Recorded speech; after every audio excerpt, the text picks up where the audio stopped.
ఈ 6 నెలల్లో మేము కొన్న ఒకటి కాదు 2 వస్తువులు కన్సిస్టెంట్గా 2 వస్తువులు కొంటున్నాము. అవేంటియో మీకు చూపిస్తాను.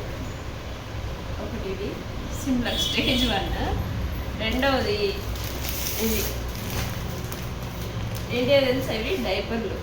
సో ఈ 6 నెలల్లో మేము ఎక్కువ సార్లు కొన్న వస్తువులు ఇవి 2 అండి. మా కోసం కూడా ఏమి ఎక్కువ కొనుక్కోవట్లేదు, కానీ ఇవి 2 కొంటున్నాము. ఎందుకు ఇవి చూపిస్తున్నా అంటే, నేను ఇన్స్టాగ్రామ్లో డెలివరీ కాకముందు ఒక వీడియో చూశాను.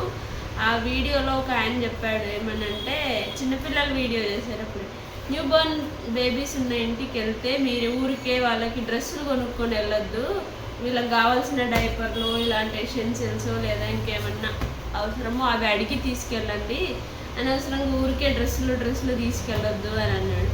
ఎందుకు అలా చెప్తున్నాడా అనుకున్నాను, ఇప్పుడు అర్థమవుతుందండి. ఊరికే కొంటే అందరు వచ్చిన వాళ్ళందరూ బట్టలు డ్రెస్లే తెస్తారు, ఇలాంటివి మాత్రం కొనలేక తెచ్చిపోతారు. బాబాయ్ ఇది రియాలిటీ, ఇదే నిజం.